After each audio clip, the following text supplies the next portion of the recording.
Hello students, today I am going to discuss expenditure method under national income. So already हम लोगों के पास जो PDF material है उसका हम लोग आंसर हम लोग करेंगे उस PDF का. ओके, सो पहले हम लोग देख लेते हैं आज का टॉपिक. आज का जो टॉपिक है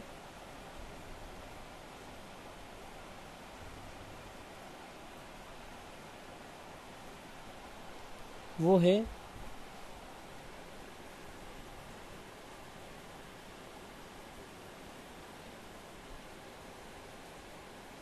interest payment and imputed value के ऊपर. ओके, ये दोनों टॉपिक के ऊपर आज हम लोग बात करेंगे. Interest payment and imputed value. इसके बाद हम लोग जो एक्सपेंडिचर मेथड का जो प्रॉब्लम था वो उसमें से कुछ प्रॉब्लम को सॉल्यूशन हम लोग आज करेंगे. Basically that interest payment are two types. Okay, one is factor payment, and there is transfer payment. Okay, we already know that factor payment always included in national income oblique domestic income. Okay, and transfer payment always excluded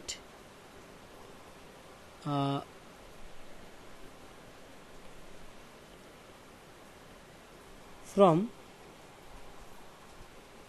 national income oblique domestic income. You must remember that thing.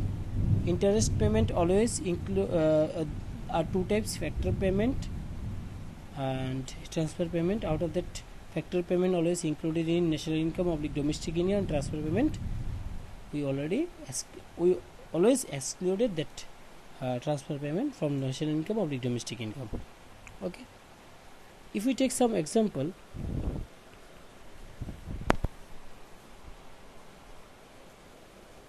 interest paid by production unit. Okay, interest paid by that production unit. Always remember that production unit are distributed into three major category. Basically India में ये तीन category में ही production basically होता है ज़्यादा. For example banks, government organisation, private firm. So interest paid by the production unit. Here production unit means bank, government organization, private firm. पकड़ लेते हैं हम लोग. So we already know that if the nature of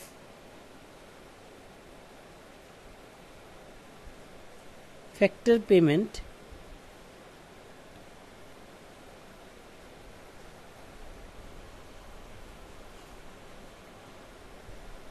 if it is the nature of factor payment, then we include it in national income oblique domestic income. Okay, national income oblique domestic income. So ये जो bank, government organisation, private firm है, ये production unit है. अगर कोई भी production unit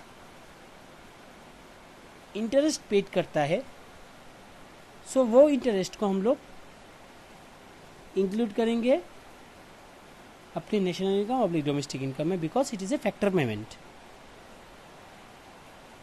याद करो मैंने जो लिखाया था इनकम मेथड में से तुम लोगों को लिखाया था कि land, labour, capital, entrepreneur. Okay, land, labour, capital and entrepreneur. Land से क्या हम लोग रेंट मिलता है, लेबर को हम लोग वेजेस देते हैं, कैपिटल में अगर है तो इंटरेस्ट प्रोवाइड करता है बैंक को, एंटरप्रेन्योर प्रॉफिट लेता है अपने बिजनेस से। सो इसमें से ये जो कैपिटल है, जो इंटरेस्ट प्रोवाइड किया जाता है कोई भी ऑर्गेनाइजेशन के अंदर, वो क्या हो गया? ऑब्वियसली ये अगर प्रोडक्शन यूनिट इस कैपिटल को अगर प्रोवाइड करेगा, वो इंटरेस्ट प्रोवाइड करेगा, तो ऑब्वियसली इसको हम लोग इंक्लूड करेंगे अपने नेशनल इनकम और डोमेस्टिक इनकम में। ये जो तीनों rent, wages, interest and profit, इन तीनों को मिला के जो रुपीस आता है उसको प्लस करके domestic income oblique national income हम लोग लिखेंगे प्लस करके। ओके, ये चीज़ याद रखना। सो कौन सी मेथड में ये लिखेंगे हम लोग ये लिखेंगे अंडर इनकम मेथड। ओके, ये हम लोग ऑलरेडी ये सीख के आ चुके हैं अपने प्रीवियस इनकम मेथड में। सो मैंने क्या बोला कि इंटरेस्ट पेमेंट दो तरीके का होता है, फैक्टर पेमेंट और transfer payment. If factor payment then we always included that factor payment into national income or domestic income. Interest paid by the production unit, that is bank, government organization, private firm, then it is the nature of factor payment and it will be included in national income. ये example अगर बोलोगे तो India में जैसे कि steel authority of India limited, Bharat petroleum corporation limited, Hindustan corporation limited, ये अगर कोई भी पैसा बैंक से लेता है और इंटरेस्ट प्रोवाइड करता है तो उस समय उसको हम लोग नेशनल इनकम के अंदर लेके आएंगे। मगर ट्रांसफर पेमेंट की अगर बात करेंगे, हमेशा एक चीज़ याद रखो ट्रांसफर पेमेंट के अंदर,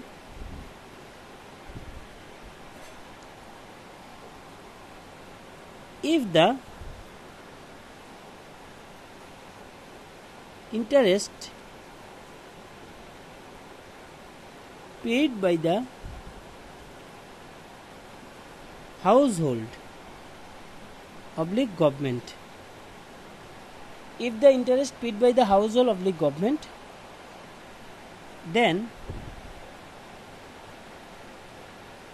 it is नेचर लिख लेते पहले, it is in the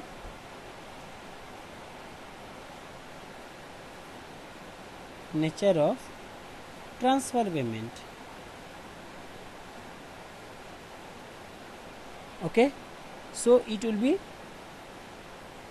excluded from national income. Okay, so ये चीज़ याद रखना। सो एक एग्जांपल अगर लूँगा, कोई भी सोचो कि हाउस होल्ड अपने कंजम्पशन पर्पस के लिए, if consumption purpose interest paid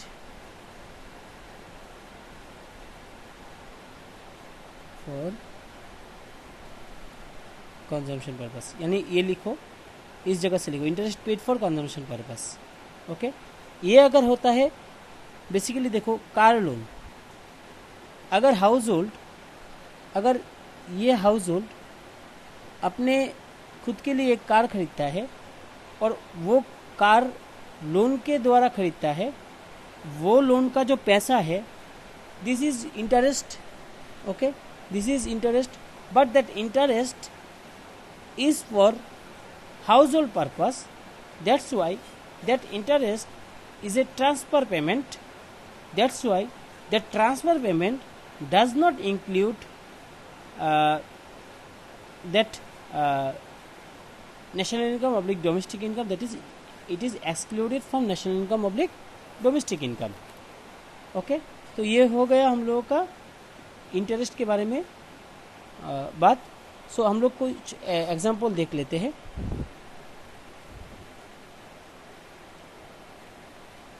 for example number 1,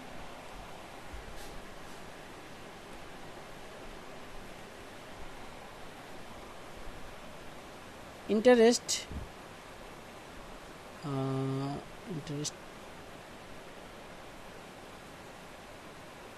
payment by household for car.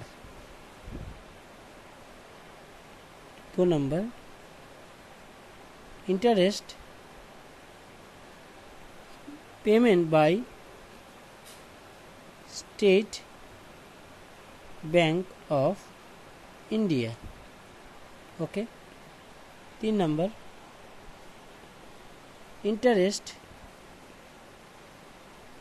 payment by Reliance Industries. Okay. Interest payment by banks on deposits. Okay. Interest bank deposit हो गया ना, so bank on deposits ठीक तरीके से लिख लेते हैं. Interest on housing loan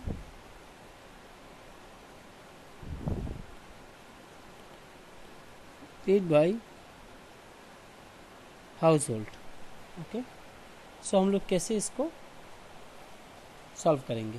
देखो, interest paid by household, household का नाम ही है चला आया, तो ऑब्वियसली ये क्या हो गया, ये ट्रांसफर और फैक्टर पेमेंट, ये ट्रांसफर पेमेंट होगा. That's why excluded from NY/DY, national income oblique domestic income. Interest paid by State Bank of India, ये State Bank of India is a production unit,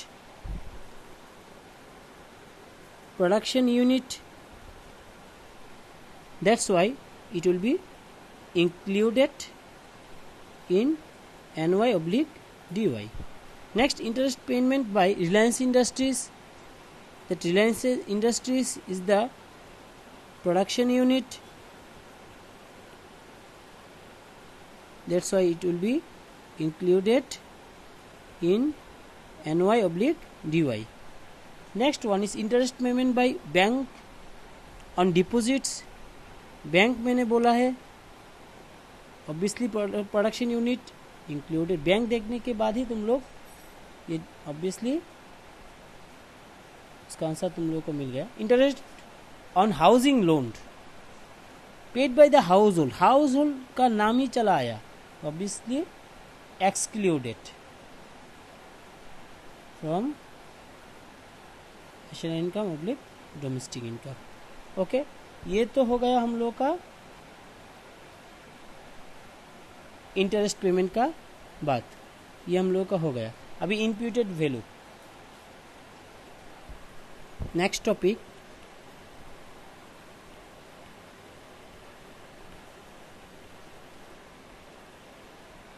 what is the meaning of the word imputed value.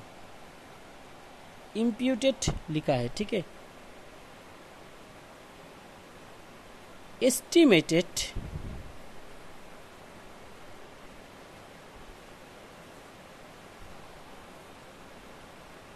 Of inputs provided by owner. Estimated value of inputs provided by owner. ये जो मैंने input लिखा estimated value, देखो estimated मैंने बोला है, यानी इसका डायरेक्ट अमाउंट नहीं बोला है मैंने। एस्टिमेट और डायरेक्ट अमाउंट पे अंतर है। एस्टिमेट यानी फ्यूचरिस्टिक वैल्यू के ऊपर डिपेंड करता है, और डायरेक्ट अमाउंट और जो जेन्युइन अमाउंट है वो जेन्युइन वैल्यू के ऊपर डिपेंड करता है। ठीक है, एस्टिमेशन जैसे कि सोचो कि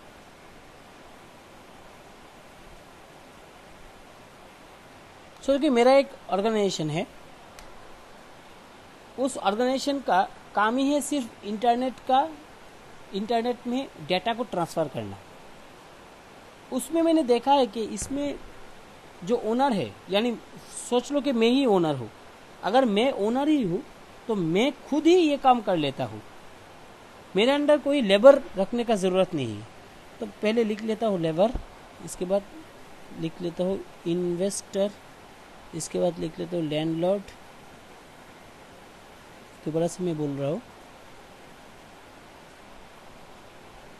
फर्म्स ओन आउटपुट। ओके, ये आउटपुट को ठीक तरह से लिखते हैं, ओन आउटपुट। मैंने क्या बोला, लेबर, इन्वेस्टर, लैंडलॉर्ड और फर्म्स ओन आउटपुट। लेबर का मैंने क्या बोला है कि मेरा एक ऑर्गेनाइजेशन है जिसका मैं खुद ही उस ऑर्गेनाइजेशन को देखता हूँ। उस ऑर्गेनाइजेशन के अंदर जो डेटा एंट्री ऑपरेशन होता है, सोचो कि मेरा ऑर्गेनाइजेशन का काम ही डेटा एंट्री ऑपरेशन करना, यानी मेरा जो डेटा है उस डेटा को मैं थ्रू माई इंटरनेट में सेंड करता हूँ और एक कंपनी को। इसमें कोई लेबर रखने का ज़रूरत नहीं है। मैंने क्या सोचा कि मैं खुद ही ये काम कर लूँगा। तो ये जो इम्प्यूटेड वैल्यू है ये एस्टिमेशन वैल्यू है। अगर मेरा एक लेबर में रखता उस समय उसका वैल्यू कितना होता। मैंने क्या बोला, अगर मैं एक लेबर रखता उसका वैल्यू कितना होता। दिस इज एस्टिमेटेड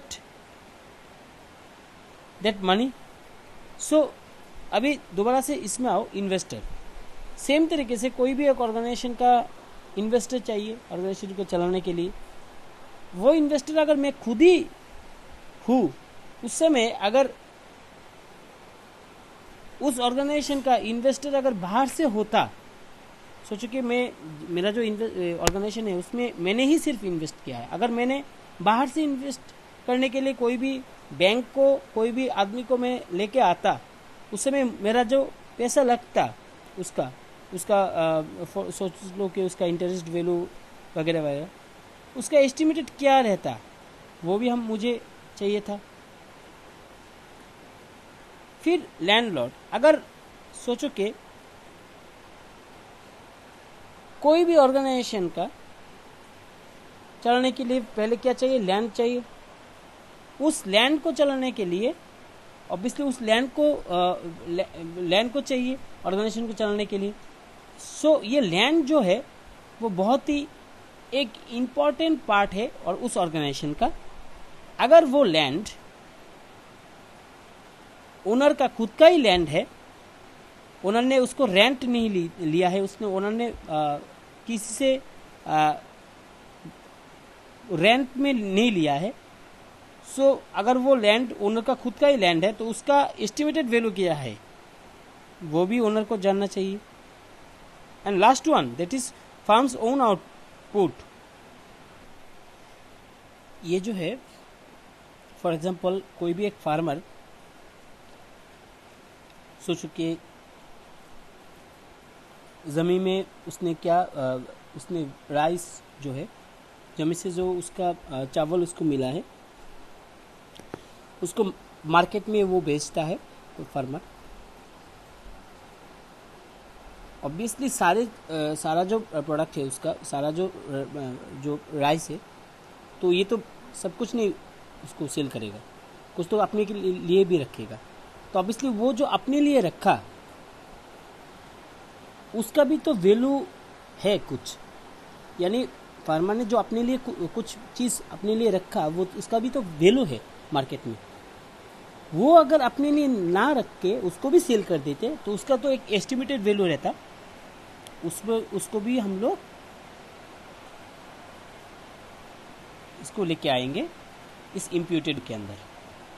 ये जो लिखा है estimated value of inputs provided by the firm oblique owner oblique firm, इसका मतलब ये कि लेबर, इन्वेस्टर, लैंडलॉर्ड, फर्म और ओन आउटपुट सभी का एक एस्टिमेटेड वैल्यू हम लोगों को निकालना पड़ेगा।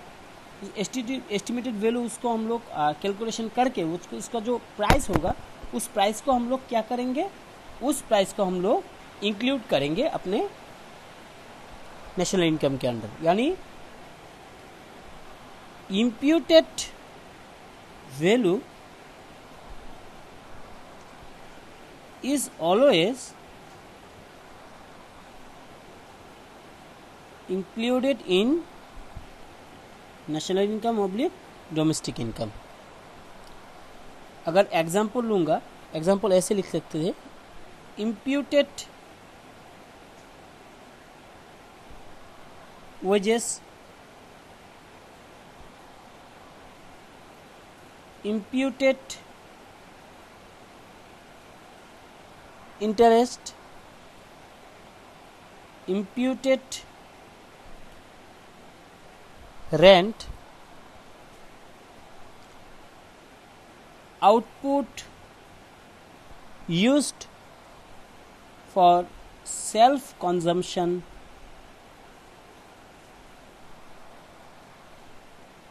these are called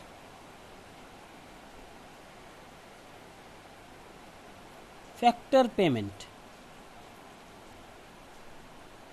Okay, these are called factor payment. That's why this imputed value always added in national income oblique domestic income। Always remember that thing। Okay, तो आज का जो टॉपिक था, दो topic, important topic, interest payment and imputed value, इसको हम लोग क्या करेंगे नेशनल इनकम के अंदर, उसको हम लोग देखें कि इनपुटेड वैल्यू और इंटरेस्ट पेमेंट को कैसे हम लोग कैलकुलेशन करेंगे ना। हम लोग अभी सॉल्व करेंगे वो एक्सपेंडिचर मेथड का जो पीडीएफ तुम लोग के साथ है, उस पीडीएफ का कुछ क्वेश्चन का आंसर हम लोग अभी देखेंगे। ये जो क्वेश्चन है देखो, इस क्वेश्चन का आंसर ऑलरेडी उस दिन हो गया था, सिर्फ बाकी था production method from the following data, ये बाकी था। इसके बाद ये क्वेश्चन है देखो, 3 नंबर का question, from the following data calculate gross domestic product at factor cost and factor income to abroad. So factor cost and factor income to abroad हम लोगों को सॉल्व करने के लिए बोला है। सो अभी देखते हैं। पहले हम लोग को चाहिए क्या, कौन सा क्वेश्चन था ये, 3 नंबर का,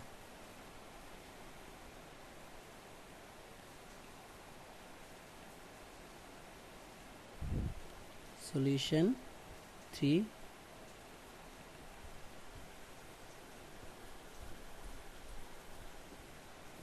ठीक है ए। इसमें हम लोग को क्या चाहिए, एनडीपीएफसी, उसका फॉर्मूला क्या है, gross domestic product at factor cost, इसका ग्रॉस डोमेस्टिक प्रोडक्ट मैंने बोला है, ठीक है। So NDPFC is equal to consumption of employees plus operating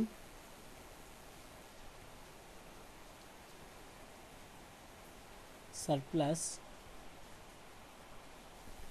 that is profit plus rent plus interest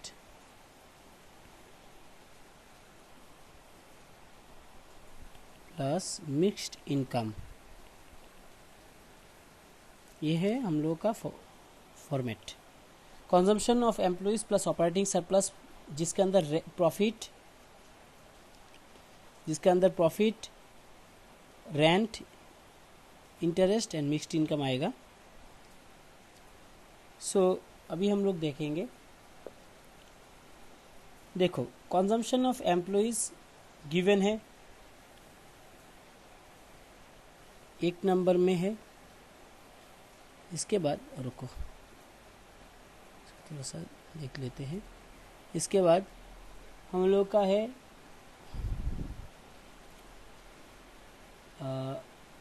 operating surplus के अंदर profit plus rent plus interest, profit plus rent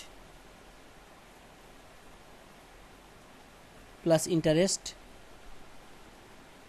सो इसको भी लिख लेते हैं।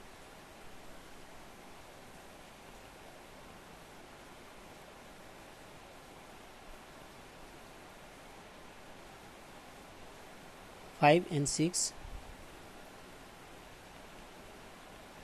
Plus mixed income. Okay, mixed income क्या है, इसमें कुछ है मिक्स्ड इनकम, हम लोग का इसमें मिक्स्ड इनकम नहीं है, तो मिक्स्ड इनकम हम लोग लिखेंगे 0। सो 1 का क्या है आंसर, 1 का है 800, 2 का क्या है प्रॉफिट 200, 5 का क्या है 150 एंड 6 का क्या है 100 प्लस 0 इज इक्वल टू, ये हम लोगों का क्या आता है टोटल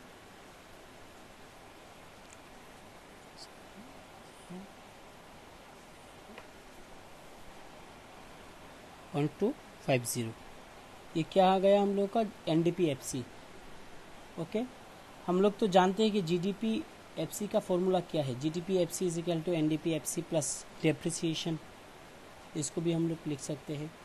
सो अभी देखते हैं basically gross domestic capital formation जो है ये क्या है, gross domestic capital formation.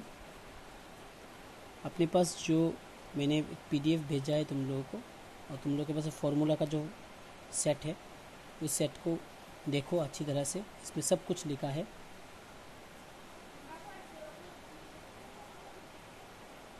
Net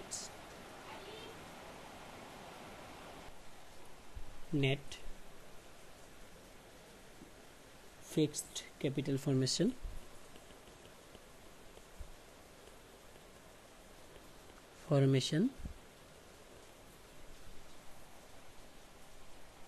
plus depreciation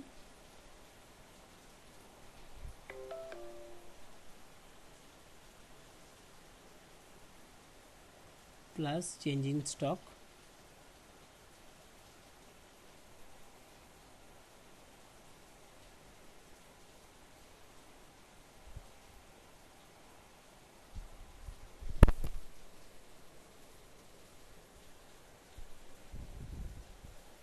okay.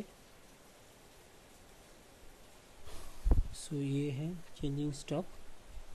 Okay, सो अभी देखो क्वेश्चन में, देखो अच्छी तरह से क्वेश्चन में ग्रॉस डोमेस्टिक कैपिटल फॉर्मेशन ये गिवन है, ये गिवन है, ठीक है। इसके बाद चेंजिंग स्टॉक गिवन है, इसके बाद नेट कैपिटल फॉर्मेशन भी गिवन है। सो अभी हम लोग क्या करेंगे डायरेक्टली, और 300 जो वैल्यू था ये 300, इसके बाद 200 plus depreciation plus 50, changing stock इसमें था 50, इसलिए हम लोग 50 लिखेंगे, और depreciation 300 minus depreciation minus 300 plus 200 plus 50, minus किस लिए मैं डायरेक्टली डेप्रिसिएशन को इस जगह में लेके आया, तो ऑब्वियसली ये minus depreciation is equal to -300 plus 250 और माइनस माइनस काट दो, डेप्रिसिएशन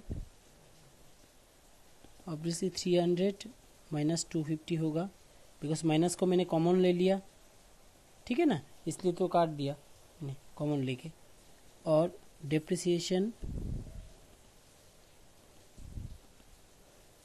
50 हो गया, ठीक है। तो ये हो गया आप लोगों का डेप्रिसिएशन का वैल्यू। तो जीडीपी एफसी का जो फॉर्मेट है वो है GDP FC is equal to NDP FC plus depreciation. Okay, ये फॉर्मेट है। एनडीपी एफसी कितना है 1250, ऑलरेडी हम लोगों ने निकाला वो, और डेप्रिसिएशन कितना है अभी निकाला 50, टोटल है 1300 करोड़। ये मेरा आंसर है, ठीक है। अभी चला गया ये ए वाला पार्ट, अभी बी चाहिए हम लोग को, ए चला गया, अभी बी चाहिए, फैक्टर इनकम टू एब्रॉड। इसको हम लोग कैसे करेंगे, B number factor income to abroad. इसको हम लोग जब सॉल्यूशन करेंगे, हम लोग को क्या चाहिए पहले देखो, हम लोग को चाहिए GNP factor income from abroad, मैंने बोला है हमेशा याद रखना। तो इसके लिए पहले हम लोग को जीएनपी एमपी चाहिए, जिसका फॉर्मूला है GDP FC plus N FIFA. N FIFA का मतलब है net factor income from abroad minus factor income paid to abroad plus net indirect tax. Okay, GDPFC 1300 already हम लोगों ने निकाला वो चीज़। एन फीफा कितना होगा, net factor income from abroad, देखते हैं क्वेश्चन में है या नहीं है। Net factor income from abroad, देखो फैक्टर इनकम फ्रॉम एब्रॉड वो है कितना है, वो पैसा 60 रुपीज़ है। सो हम लोग अभी लिखते हैं जीएनपी एमपी है या नहीं है, देखते हैं एक बार। GNP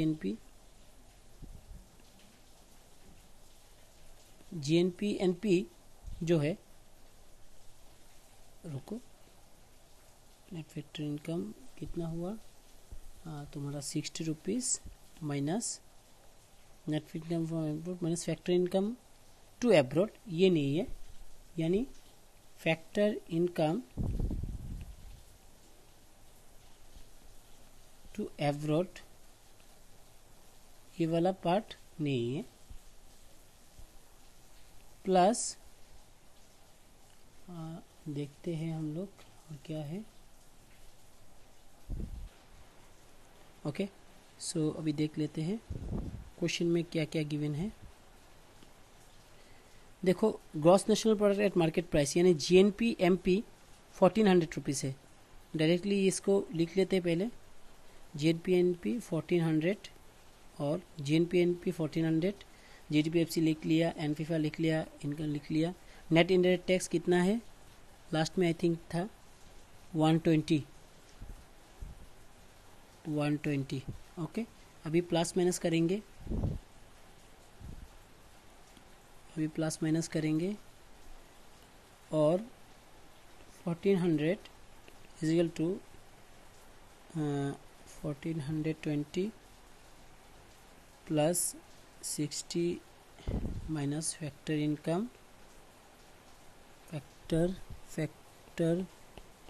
income to abroad. Okay, so और